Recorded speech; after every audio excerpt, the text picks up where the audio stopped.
Welcome back to the Kicks and Picks podcast. As you can see, we've got the full crew assembled. Last week, Nick ditched us, but that did not deter us from having another winning week. Back-to-back winning weeks. 7-3 last week, 15-5 over the last 2 weeks. The pod is back to its winning ways after a little rough stretch around the holidays. So, Nick, I'll start with you. I know we were so close to 8-2 today, and your favorite team to rag on in the Premier League let us down. Yeah, they did and they didn't. Listen, I would it was one of those games I know I wasn't on and you guys joked like you couldn't understand the rationale behind making this bet. It was one of those bets where like it so didn't make sense that it made sense, right? Like we often talk about outsmarting ourselves and the books trying to outsmart us. Like this was that bet.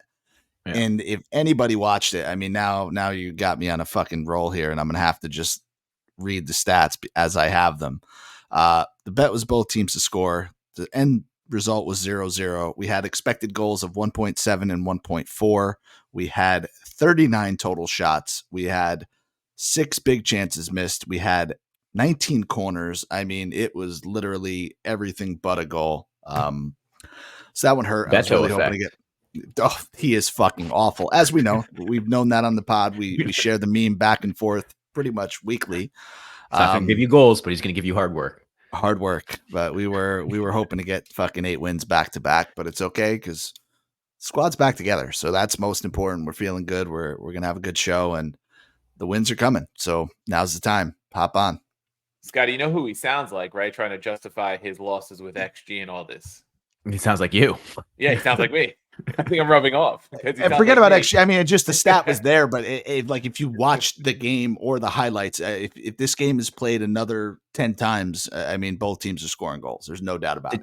Did you have a stat for hard work? I didn't know if that was something, a metric that we were tracking. XG, yeah, XG. That's expected hard work. Yeah. Expected hard work.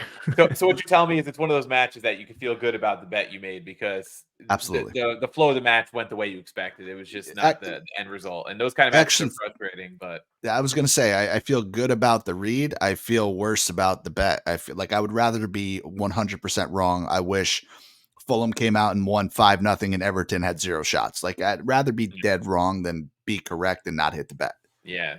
Those are tough to take, but solid week overall. Nice bounce back. Scotty, how you feeling this week as we head into a big one for your boys, but I will get into in a minute. Yeah, it's a big week. Started on a little bit of a down note for Liverpool fans. You know, there's been plenty of content I put out there. So if you're watching this and you haven't seen any of that, it's on YouTube and over at happyhoursports.net. But yeah, Klopp on his way out the door after the season. So a little bit more pressure, I think, on getting some final trophies for Klopp for the season's end. Puts a little bit more of an emphasis on winning a lot of these remaining games. And yeah, as you mentioned, Coach, big week with Chelsea coming up tomorrow. We're recording Tuesday night, so have yet to see that fixture. And then Arsenal, at the Emirates, which will go a long way, I think, in determining who's in the driver's seat for the title race down the last 2.5 months here. Man, if you guys Coach, well, you're obviously feeling good because your new manager now has 2 wins out of 2 games. If you would have told me that like Sadi was the most stable manager, the Lazio had the managerial situation locked up out of our 3 clubs, don't know that I would have believed you last year. Don't know that I would have believed you through probably November of this year. Pretty fucking crazy when you think about it. Yeah, it's certainly crazy. I mean, we talked about when the Mourinho firing happened, it was kind of strange time because Roma had these 3 very winnable fixtures in a row.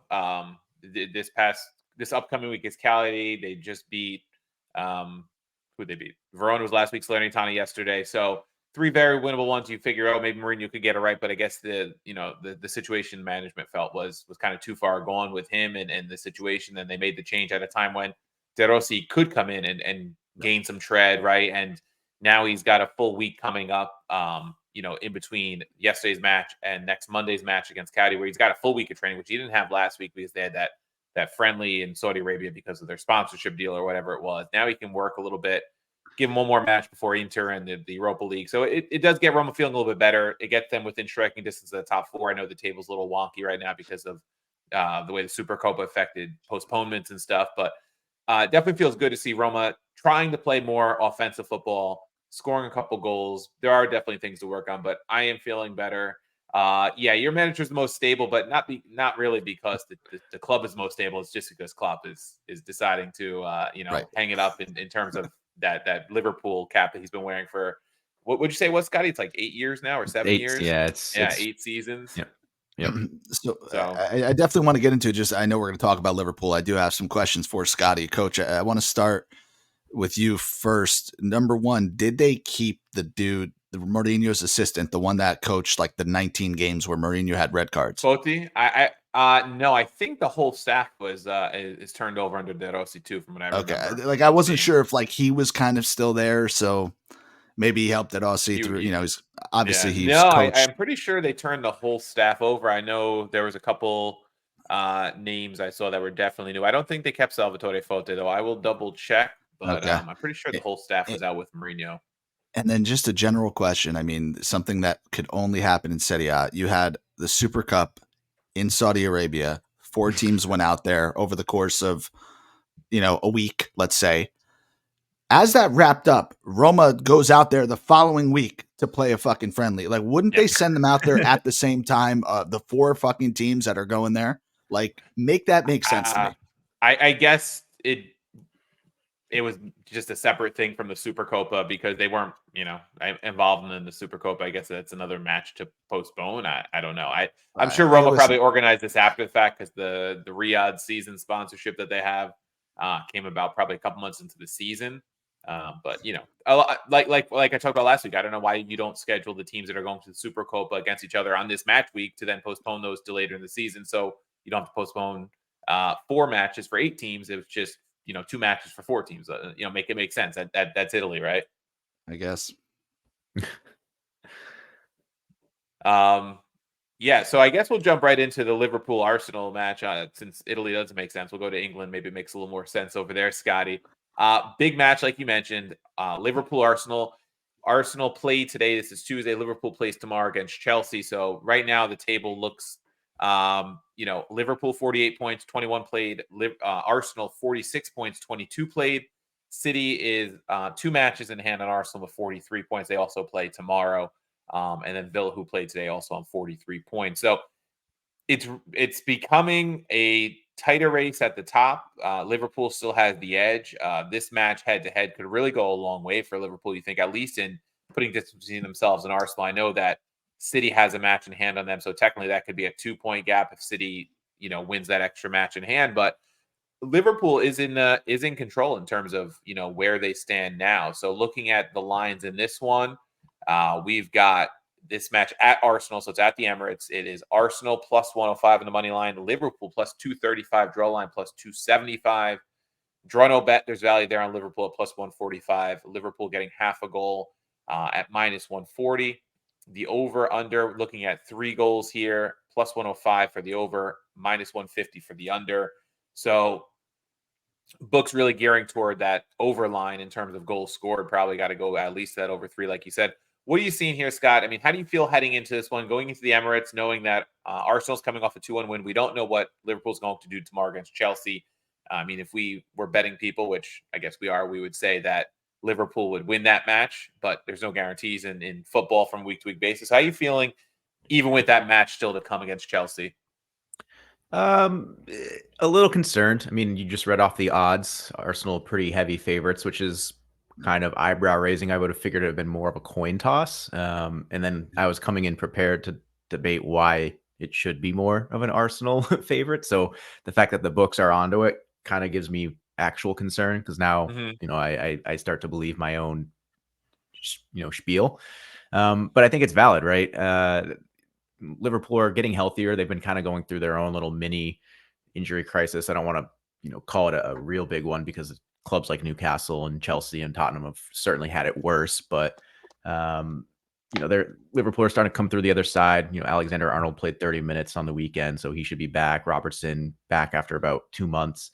Salah obviously still going to be out, hurt his hamstring in AFCON, so won't have him, which hurts. But the same side, Soboslai, who's been out for about a month and a half, he looks like he's ready to return. So they're on the right trajectory in terms of getting healthy. I think that's the positive sign.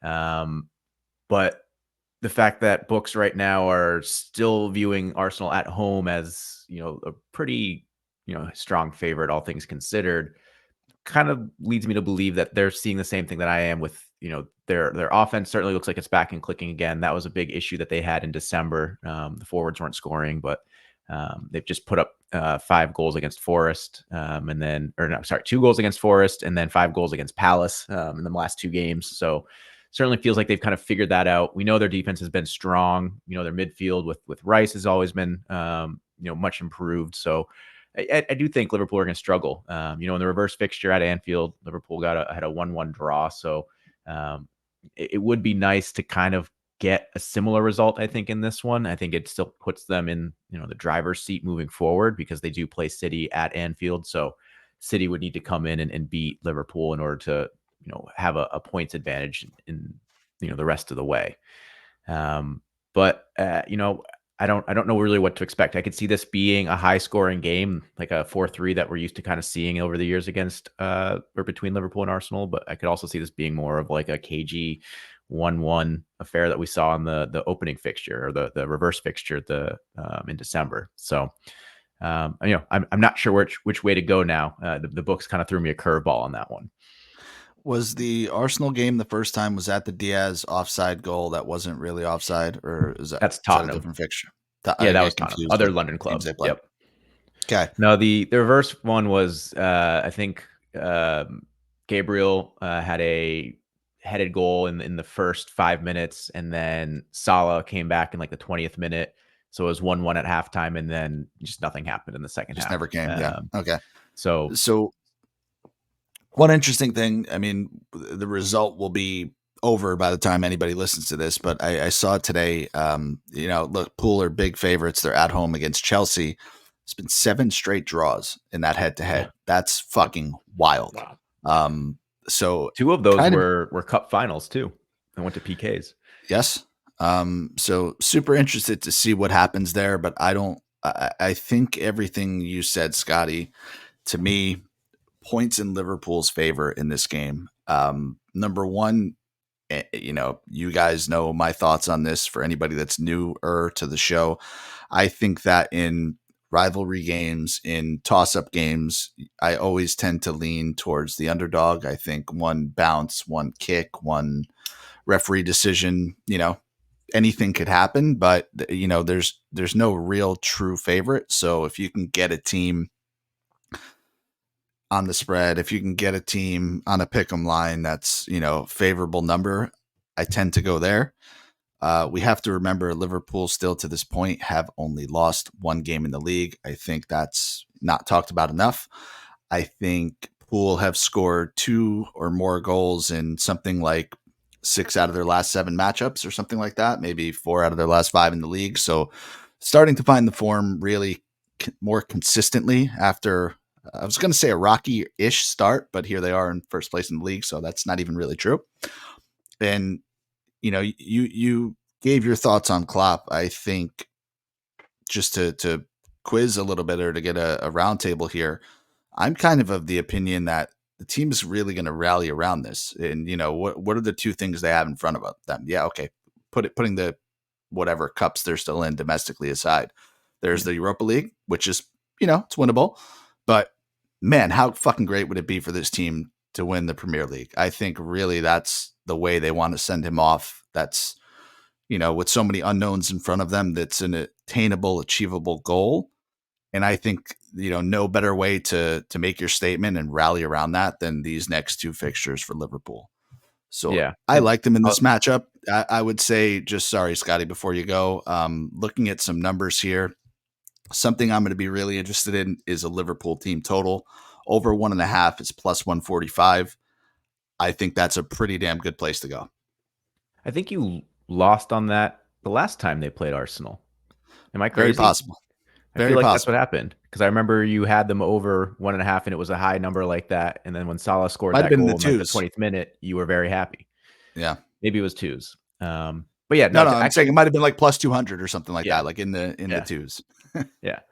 To touch upon your point, like you're right, Nick, that they're still very well in the race for 4 trophies, right? They're in the final for the EFL Cup, Carabao Cup. They have a pretty fortuitous draw in the next round for the FA Cup. They're playing, I think, either Watford or Southampton. So they certainly have those in play. Obviously, sitting in first place in the Premier League and probably one of the top 3 favorites in Europa. I wrote it in my piece for happyhoursports.net. It's actually a weird level of poetry to what Liverpool could kind of send Klopp off with.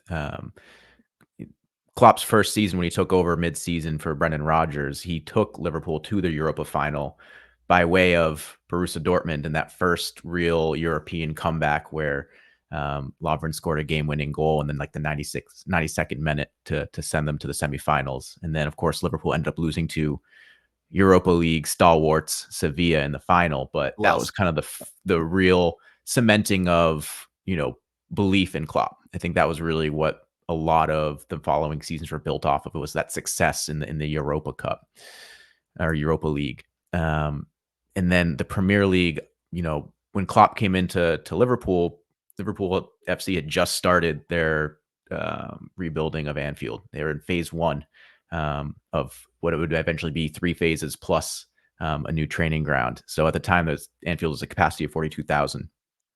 And when they won the Premier League under Klopp in 2020, obviously it was a COVID year. They lifted the trophy in an empty stadium. The fans are still outside, but it was kind of, a weird vibe.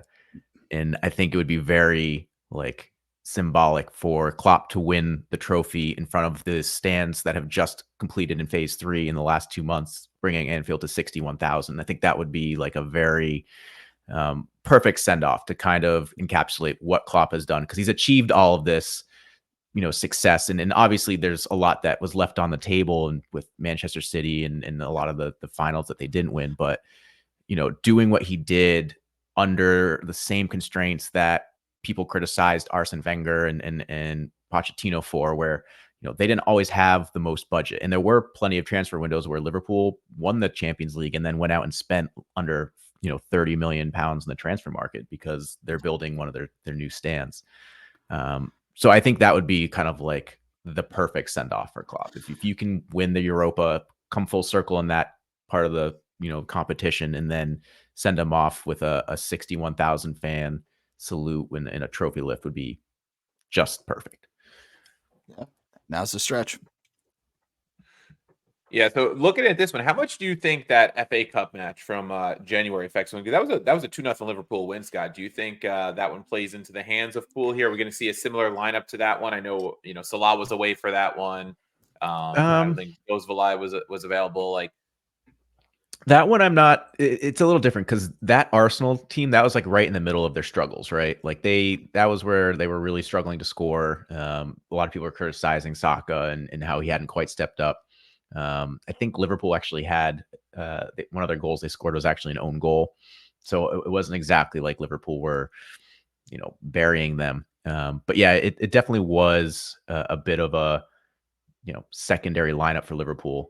They brought in a lot of the kids in the second half. Bobby Clark and Connor Bradley, I think, came in, halfway through. Actually, they came in before either of the goals were scored.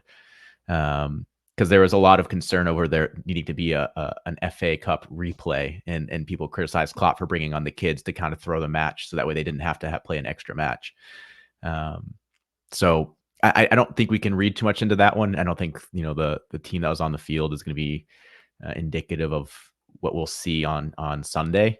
But again, I think that the 1-1 draw, the month earlier, I think that's really both lineups will probably be pretty similar. I think Liverpool had Endo starting in that game, and they'll probably see Alexis McAllister starting in that spot this round. But no Salah, but in comes Jota, who's historically played really well against Arsenal. So Nick, maybe He's you hot want right now, actually, too, right? I was gonna say, don't actually. I changed my mind. Nick, do not put money on Jota anytime goal scorer, because I forgot Never. you have the ultimate mush on him. But I think he is a good look for potential goal opportunity if your name is not Nick and you're looking for a play there. Listen, yeah, the other thing interesting to me too, just to follow the lines here, is the FA Cup was a 2-0 match. The other match you mentioned, Scotty, early in the season was a 1-1 draw, and they've really got it. You have to go over 3 here with the total to find something playable. is under 2.5 worth a shot? Are they targeting the fact that these are two of the best offenses in the league rather than the two best defenses in the league in terms of goals conceded? Because that's where this one's a little tricky for me too, because you have two head-to-heads that were under 3 goals, and then you have two of the best offenses in the league. Like, is this the match they break out? Like you said, are the books looking at this as like a high-scoring match? Because if it gets to be kind of a high-scoring match, do you think that favors Arsenal at home, or do you think that plays more into Pool's hands? If it's a high scoring match, I think it favors Arsenal, just because Liverpool don't have Salah. Yes, they have plenty of other options in Nunez and Diaz and obviously Jota, but you know, with how consistent Nunez has been, and to me, I think Diaz has been on a little bit of a lull in recent months since his whole issue with his dad and the kidnapping, 2.5 months ago. I don't know that those guys are going to be stepping up and putting 3 or 4 goals against Arsenal. So if this becomes, a game where, you need 3 or 4 to win, then I think you can pretty much bet that Arsenal will be coming away with at least a point. But I think where Liverpool are, they know that their defense will be sound. Van Dijk has been great this season. Konate has looked fantastic. Even the deputies in Kwanzaa and Gomez have played really well. I think if Liverpool come in and say, we're going to try to control possession and, do a little bit more in the buildup and let Arnold and Robertson fire in crosses, then that's kind of where Liverpool might find their success. But, if Arsenal come out and score first, like Liverpool are so often, allow their opponents to do, and that forces Liverpool to be a little bit more aggressive, then I could certainly see this being something where, Arsenal runs away with it. Listen, you heard my thoughts. I'm riding Pool on this one. I like the team total. I like Pool plus half a goal. Quite honestly, minus 140. I think that's kind of right there on the edge. I think they get it done. I mean, obviously, reserve the right to change that opinion depending on what happens against Chelsea. But this seems like exactly the time you'd want to have these fixtures. I think, and I think Klopp maybe didn't do that by accident either, right? I think, one of the smartest, most calculated dudes there is in world football. So he knows what he's doing. He knows the response he's going to be able to get out of his team. And, again, Scotty put his thoughts together, I thought, really, really well written verbally. But we got to just take a quick second and give this guy credit, give Liverpool credit, because not a lot of teams allow that consistency, allow their manager that much rope, to have him around for 8 years. And it's his decision to leave. It's not the club's decision. Yep. So we haven't really seen it since, Ferguson at United. We've seen it a little bit with Pep right now. Those are about the only, these are the two guys. Nobody else sticks around any club. So credit to Pool. I think they've gotten more than what they ever could have expected out of this, and there still could be more to come. Yeah. I mean, even Arteta, who's looks like he'll be the guy at Arsenal for the long term, he was very close. He was at the end of his rope for a little bit, with a lot of fans kind of tired of his style of play. Oh, yeah. So it just kind of goes to show, how quickly you need to show success in this league now if you want to stick around. You don't have time to build up and build a vision. I'll give you my last closing thought, which will be, again, a pro Arsenal stat. At home this season, they are 12-2-2. Really one of those losses obviously being the aforementioned 2-0 loss to Liverpool in the FA Cup. So they've been pretty good at home. I think Emirates will be rocking for this one, because they know that a win here will pull them right back into the title chase. So, and we don't have the lines yet. It's too early because Pool still has a game to play. This could be like the ultimate corners game, just for what it's worth. These are like team 1A and 1B in corners this year, especially Arsenal at home. You know what that means? Keep an eye out to at Nick Diani on Twitter for the corner play that'll be coming inevitably. It's coming. Oh, it's coming. Any closing thoughts on this one before we move to the big one in Serie A, guys? No, man, I think we did it. Yeah, I mean, it's probably the match of the weekend across all leagues. Maybe the Madrid derby. That might be the other one to consider, but I think it'll be a good one either way, whether it's a 4-3 game or a 1-1. I think it's going to be really intense. Yeah, you mentioned the Madrid derby. You got Liverpool, Arsenal, and then you moved to Italy, and we got another great one, another big one in terms of table implications. It's Juve at Inter. This is a tight one at the top of Serie A right now. Let me just pull up the table real quick for you guys. But it is going to be a big one here. Sorry, dude. Oh, it's all good. Pull that up there. Yep. It is Inter on 21 matches played 54 points. Juve 22 matches played 53 points.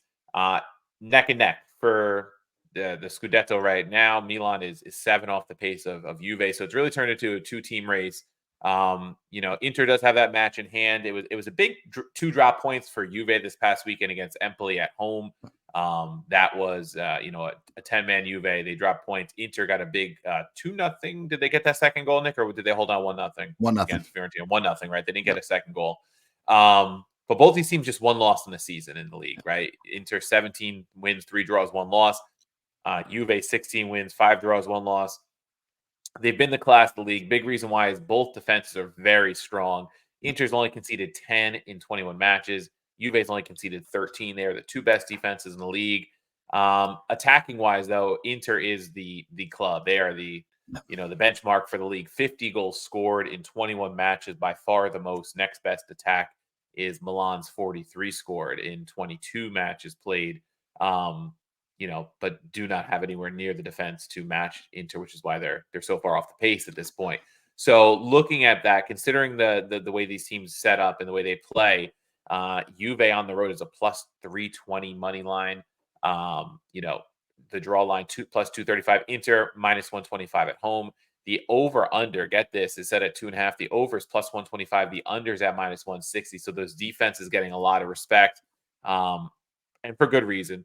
And just to throw out the draw no bet numbers here, we have draw no bet for Juve is plus 220, and you can get them at half a goal at minus 105, getting half a goal. So the value obviously is on Juve, but Inter at home.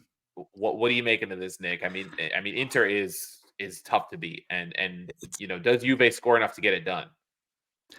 It's a really, really tough match to handicap, quite honestly. One thing you didn't mention is, which I kind of thought you were going to, Coach, 1-1 reverse fixture. Yes, I was just going to double check that now. Yep. So that was, I believe, an early Juve goal, and Lautaro equalized like 5 minutes later, and then it was a whole lot of nothing after that. But man, it's one of those things. We just praised Klopp. I have to now praise these 2 managers who we've said all season, number 1 and number 2 in Italy.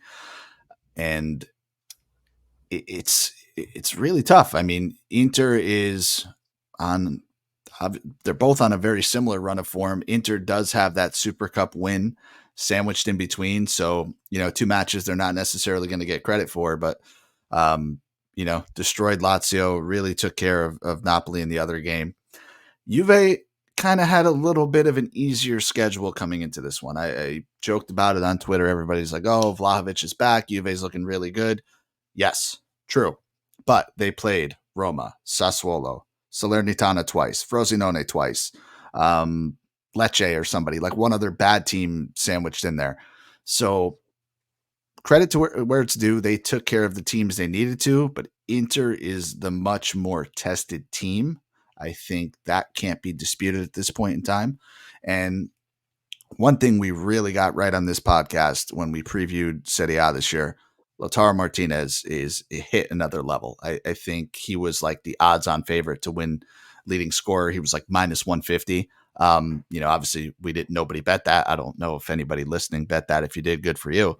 But I think we all kind of agreed that he is going to hit another level this year, and he has done just that. So he really is the difference maker. Thuram has been one of the signings of the season. He's cooled off a little bit the last couple of games. Somers looked really good in the back, but it's tough to bet against Inter, I guess is what I'm trying to say. I think minus 125 is a fair number for them. I didn't think Juve would have such a big price next to them. Could they win? Could they get some sort of result out of this game? Absolutely. I wouldn't count it out, but it's really tough to bet against Inter, where they are at this stage of the season, the form they're on. Gun to my head, I would go Inter, but really tough game to call. Does this match decide the Scudetto if Inter wins? No chance. Not in Serie A. We talk about this every. I mean, look at Juve. They just drew Empoli last week, right? So Yep. No chance. There's gonna be 10 more turns in the Scudetto chase, but before this one's over. I agree with Scott. I have to agree with Scott. I don't even feel like Inter winning this game it doesn't put enough space in between them. I mean, I don't know. It goes to 4 points with a game in hand. Could be set. I mean, if they win that game in hand, they're on their way, no doubt. But too much could happen. They also have aspirations of winning the Champions League. And if Lautaro, twists an ankle and misses a couple weeks, anything can really happen.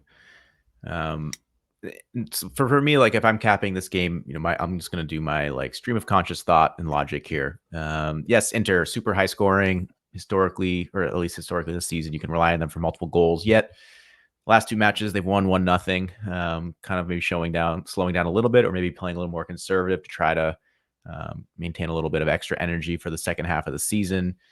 Juve going to be without Milik, picked up a red card in that match against Empoli. Probably Weah comes in and replaces him. I don't know if that's the like for like swap there, but Vlahovic is playing more of like a wing back. Yeah, he's been playing more wing back way. So who do we have for pairing up top with Vlahovic, or do we just probably leave Vlahovic alone striker? That young Turkish kid? I think is probably the natural guy because Keane is still hurt. Chiesa is, I think, healthy. I don't know if he's going to get starters minutes in this one. It's probably Yildiz. I guess. So I think I think Juve's approach, knowing this, maybe be a little bit more conservative than even their traditional conservative approach, especially being on the road. I really feel like this one, in my heart of hearts, is a draw. Believe it or not, I think if I'm taking anything across the money line here, I'm going to take the draw line at plus 235 because books have it right. The under 2.5 at minus 160 is certainly well in play.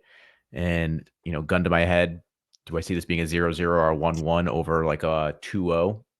For sure.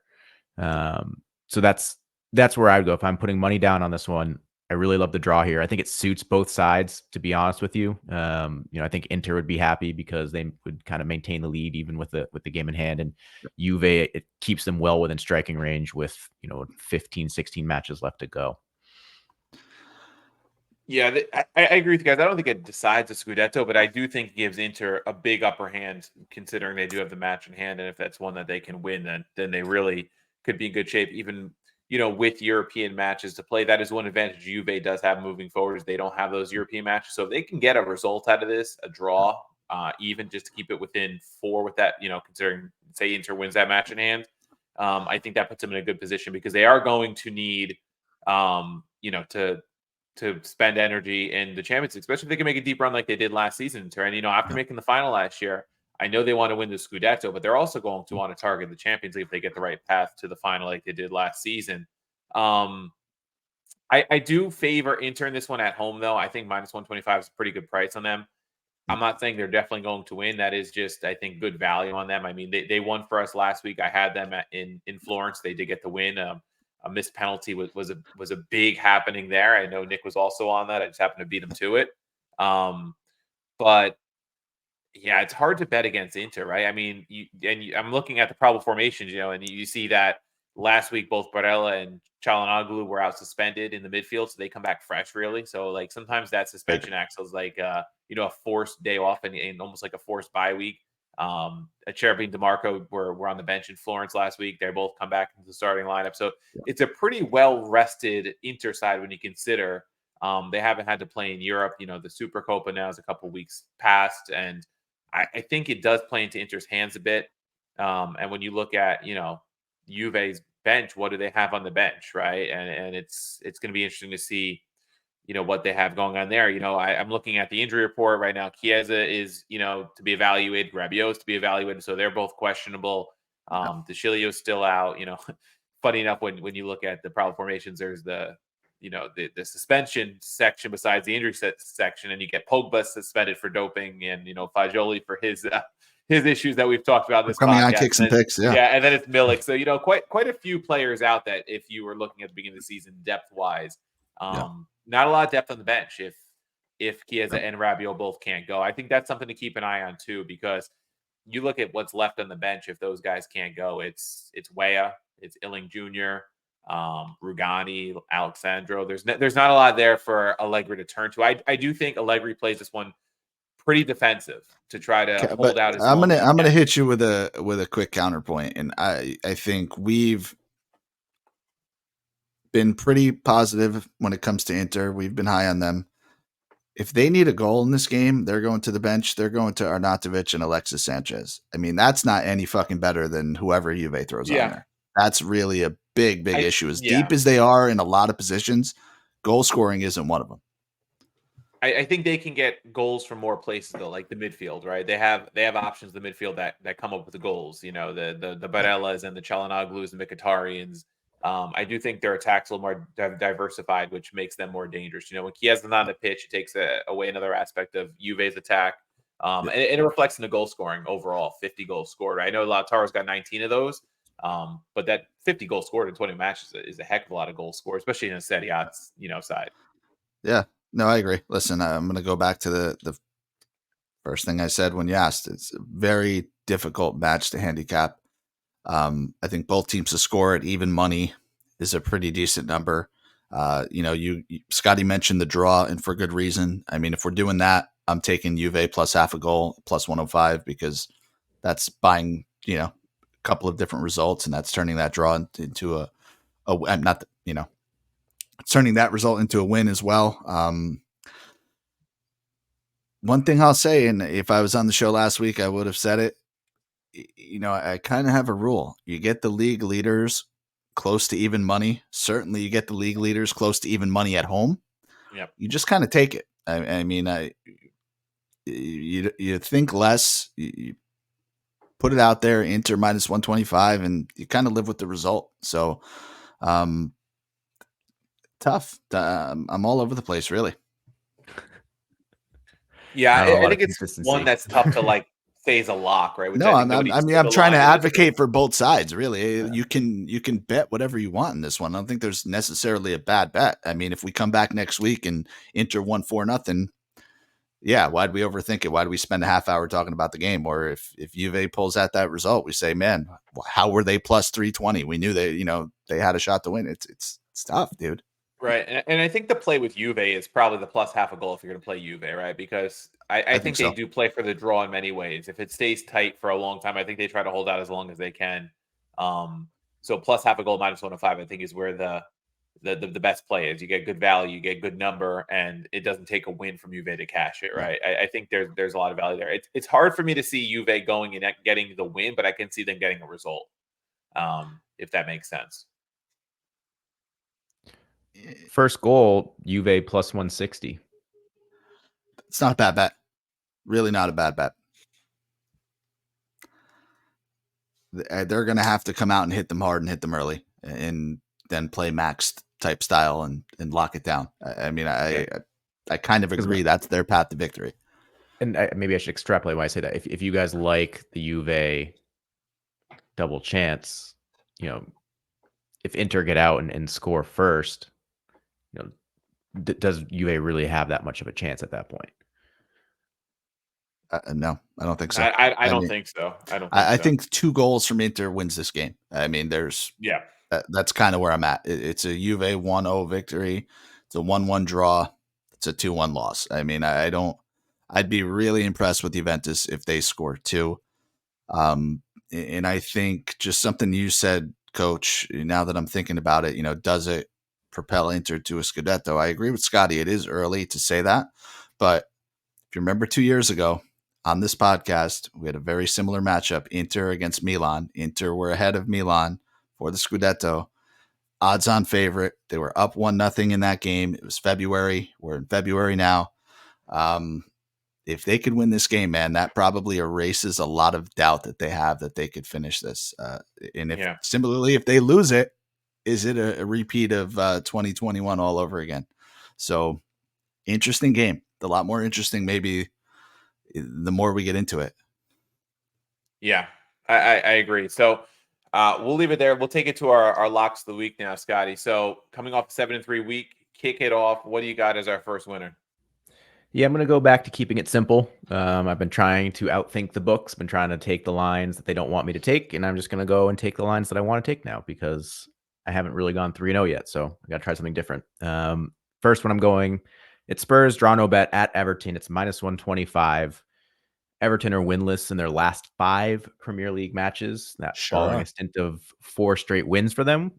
So one of these results or one of these streaks is an anomaly. I'm going to go ahead and lean towards the 4 straight wins being more of an anomaly at this point. I think they're now in 18th back in the relegation zone, obviously after the 10-point deduction. But as Nick opened the show, they were absolutely putrid in front of goal. I think they had 752 shots on target, didn't score once. And we know Spurs like to score. Under Postecoglou, they score, early and often. They haven't missed a beat without Son, while Son's been in the Asia Cup. Richarlison is actually starting to look better, almost serviceable. So I think Spurs are absolutely going to get a couple goals in this one. I don't see a way that Spurs lose this, especially because they really need to win this match if they want to keep in the conversation for Champions League. So I like Postecoglou getting the team rallied around this one and getting a result. But things go kind of weird, and Everton kind of managed to circle the wagons and get a draw out of this one. You're still protected. That number is absurd. I may put multiple units on it. Like I said, I'm not going to overthink this. Normally, I would go and take Everton money line because the books are clearly trying to take us or make us take this one, but I'm not gonna do that to myself.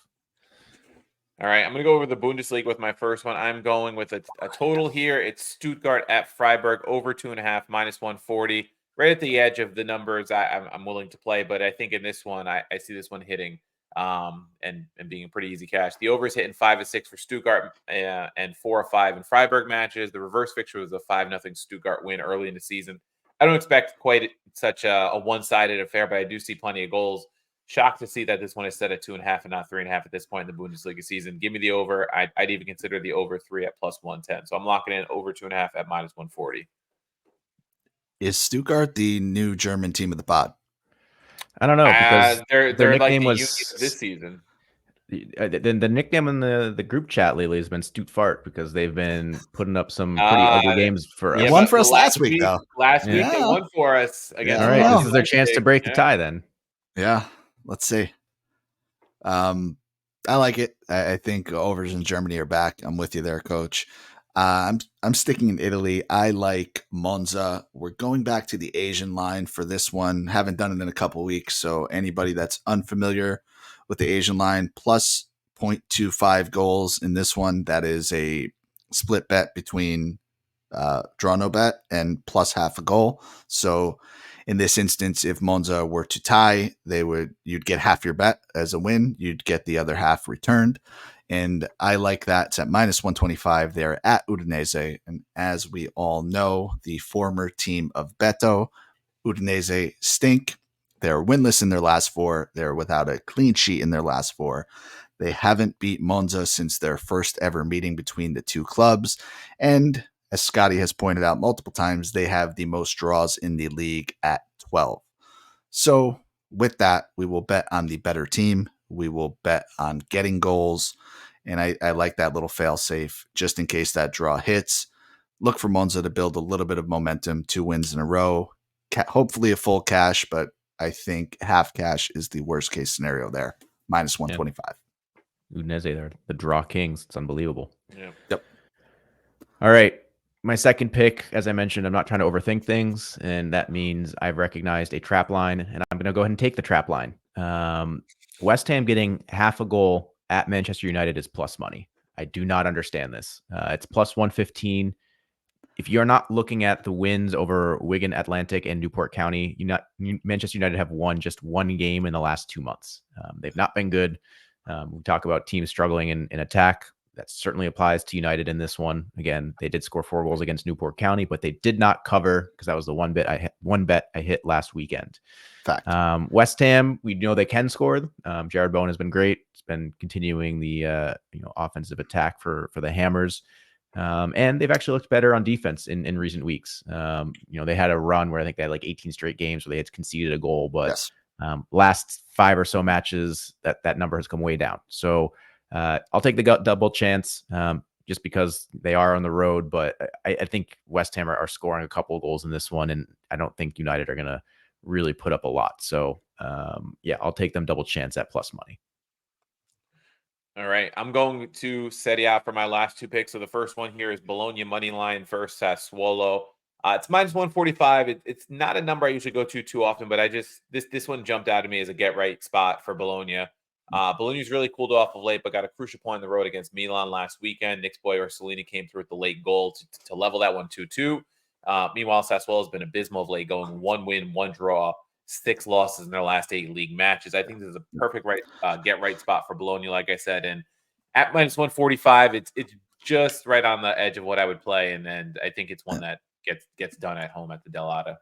Yeah, I'm going to make a bold statement. I'm going to say if Bologna win this game, I think Sassuolo's coach finally gets fired. Dionisi. I think he has been I fucking. think he's got to be close, right? Like, listen, we've long said it on the podcast, tweeted about it, we've talked about it. They have one of the worst defenses I've ever seen. Just if you're talking about straight eye test, like I watch just about every Serie A game. I try to watch most of them. Like, they are fucking bad, and they've been bad for the last couple of years, right? They've been our easy over team. Yeah, they don't mask their with their offense attack has anymore, slowed right? Yeah. the fuck down. They got Pinamonti, who can't score. Berardi looks like he doesn't want to be there anymore. Loriente, who was really solid for us every time we needed an over the past 2 years, he's really doing nothing. So they're in big trouble. I didn't expect the Bologna to be this heavy of a favorite, but I think this could be the end if they walk away with a win here. Yeah, and when you look at the table too, I mean, they're in 15th, which doesn't sound terrible in terms of relegation status. But when you look at the points, right? Cagliari's in 18th at 18 points. Sassuolo's in 15th with 19 points.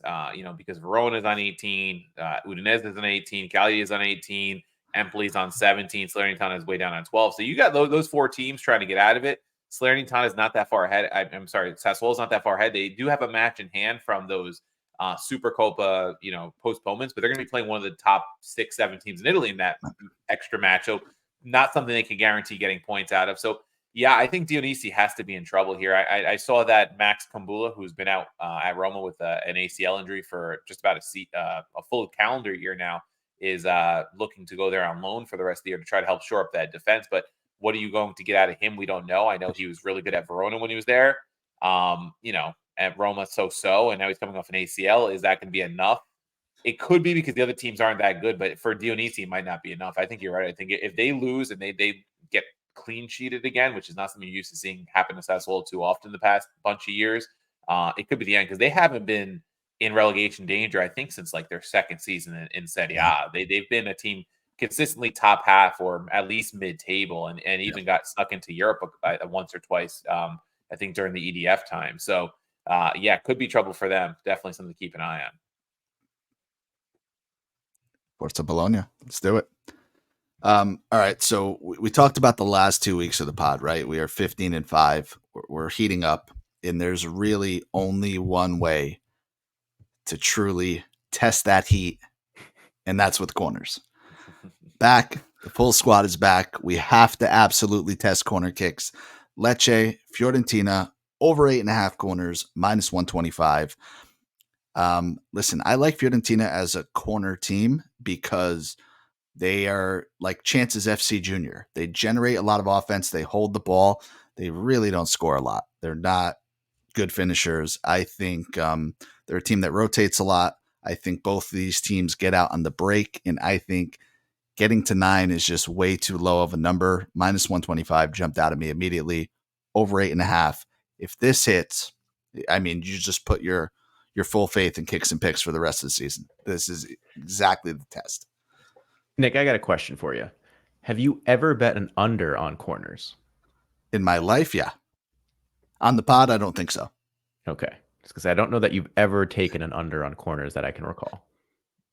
Under just aren't as fun, right? Like in any aspect, whether it's, unders statistically will win just as often as overs. I'm sure they will. It's just like in terms of like when I'm betting, like betting player props, betting game props. Like I hate to go with the under because then it's like you're rooting for a boring game, and then when it doesn't happen, you're like I don't know. It's just Listen, unders could mean more goals because Yeah. if the ball is going to the back of the so net, you're not getting a corner. that's what I was going to say. Anytime that you tend to lose a corner bet is because there's a lot of goals. Like that's kind of the way it goes. I think you're spot on. But I want anybody that's listening, like truly test yourself and answer this question. Find us on Twitter or whatever. Like there's nothing more exciting than rooting for corners. Like you think you're rooting for goals is fun. You're trying to hit an over. Root for a defender to make a good block. Root for a weird fucking ricochet. Root for the goalie to make the save of his life. Corner. There's nothing better than a double corner. Nick more There's exciting nothing than better. A double or triple corner. I think Nick gets more excited for like a triple corner than he does a goal. Yeah, it's exceptionally fun. And I'm putting it to the test because we could have gone Fiorentina team total corners in this one, but I think Lecce is good for 2 or 3 on their own. So let's see where this nets out. This is the test of the season, I would say, for kicks and picks. All right, I'll bring us home. Third and final lock of the week, going with Bournemouth money line versus Nottingham Forest. It's -135. Bournemouth are at home in this one. Forest are losers 8 in their last 11 Premier League matches. They are right now, based on purely form, one of the worst clubs in the Premier League. On the flip side, Bournemouth are winners of 6 of their last 9, albeit losing their last 2 to Tottenham and Liverpool. So they're in a little bit need of a bounce back here. But Iriola has them playing as well as anybody. I think they were up into the mid-table, flirting with top half of the table before they played Spurs and Liverpool in back-to-back matches. So I think they'll get back on track there. Dominic Solanke, one of the best, most complete strikers right now in the Premier League, has an outside chance at getting a call-up for the England squad in the Euros this summer, given that Rashford is having his issues. Tony was out for the first half of this season. So you might see an appearance of him in this summer. And yeah, I think this is a no-brainer. I think Bournemouth are getting 3 points. I think the line reflects that, but it's still good enough to warrant putting down a unit or two to get the win. All right, going to Italy, and Nick and I are both playing Monday Night Calcio with our last pick, going to the same match. I'm going Roma and over 1.5 match parlay at -130. I've been able to ride the Roma team total in back-to-back weeks to victory. The line isn't good enough to do that in this one. They're too big of a favorite at home. With this one at the Olympico, I'm expecting Roma to get at least 2 goals and get De Rossi's 3rd straight victory to open his tenure. I like Roma with their team, not even team total, it's just match total, but I think they're going to get the 2 in this one, -130. You know what? If I had realized this was a Monday night game, I probably would have stayed away from it because I feel like anytime the pod needs a fucking Monday or Tuesday game to come through. I mean, they came through yesterday for me. They played on Monday yesterday. They got their 2 goals. So but I had the latest game of the week, and it was today, and it didn't come through for us. But I like this game as well. I'm with Coach, and I am going with a unconventional bet in this one. It's been actually pretty decent for me. I haven't used it as a lock, but I'm going to go with second half having the most goals, -110. One thing or 2 things to note. I mean, this matchup is one that always produces goals. So 6 out of 7 have been over both teams to score in 7 out of 8. I just think we are rooting for that to happen in the second half. There were 3 second half goals in Roma's last game. They have given up second half goals to their opponents in both games that De Rossi has been in charge. I think I kind of agree with Coach. This is probably a 3-goal game or more. Let's just hope that only one of them comes in the first half or none of them come in the first half. So I like that at -110, second half most goals. All right, and that brings us to the pod lock. We're going with another match parlay similar to the Roma parlay I'm playing. We're going AC Milan and over 1.5 goals at Frosinone. This is at -110. I think there's great value here. Frosinone's really come down to earth after a pretty solid start to the season for them. That's got them feeling pretty safe from relegation. Not a place many people expected them to be. I think many people expected them to kind of be in that situation Sassuolo's in. And Milan, they tend to be a team that scores a couple goals a match, especially against these kind of sides. We like them to score a couple here. Might even give one up to Frosinone, but we think they get enough to get the win and over 1.5 goals at -110. Yeah, they have lost 3 of their last 4 home matches. Those losses were 5-0 at Atalanta, 4-0 at Juve, 3-1 at Lazio. So Milan should absolutely be able to follow that trend there and get us at least 2, if not 3, 4, or 5 against a Frosinone team that has definitely come back to earth in recent months. And we've been riding Milan. They have scored 2 or more goals in 5 out of their last 6. I think like 9 of their last like 12 or something like that. Milan, Chances FC are also turning into Goals FC. 2 goals from them is pretty much a formality at this point. Their defense hasn't been that great. Overs are a great look. Glad the guys got creative and found this bet because I was going to ride with it for like the 4th straight week, but pod lock. Yeah. Odd lock. All right. So, Scotty, tell everybody where they can find us besides listening to us here on the pod and on YouTube. Yeah, so you can subscribe to us on the podcast and of your favorite platforms, whether that's Spotify, Apple, or Google. If you want to watch our videos, we do have a YouTube channel, youtube.com/kicksandpickspod. You get the video up there. You also can get the occasional emergency podcast like I had to do when Klopp announced his departure. And we might be doing some other things up there, maybe cutting down, doing some shorts. We'll see. Can't commit to anything yet, but we've been talking about it in the group chat. Also, if you're interested in supporting the podcast in a more meaningful way, we have a Patreon, $5 a month. You can go ahead and subscribe to that, patreon.com/kicksandpickspod. One thing I got to say before we sign off that we haven't talked about yet. We have Champions League 2 weeks from today. And yeah, crazy. I can't fucking wait. We are going to get on and preview that. It's our favorite time of the year. Scotty and I for 2 years now have been doing it. Coach Steve jumped in with us last year to help out. We're going to hit our future. I mean, we have predicted a European future 2 years running, so we will look to make that 3 in a row, and I can't fucking wait. All right, so we'll catch you guys next week. Another winning record incoming, and just stick with us for the winners and hit us up on Twitter, social media, where you can find us and give us what you like in this week. What are your favorite locks? What are your favorite bets that maybe we didn't talk about?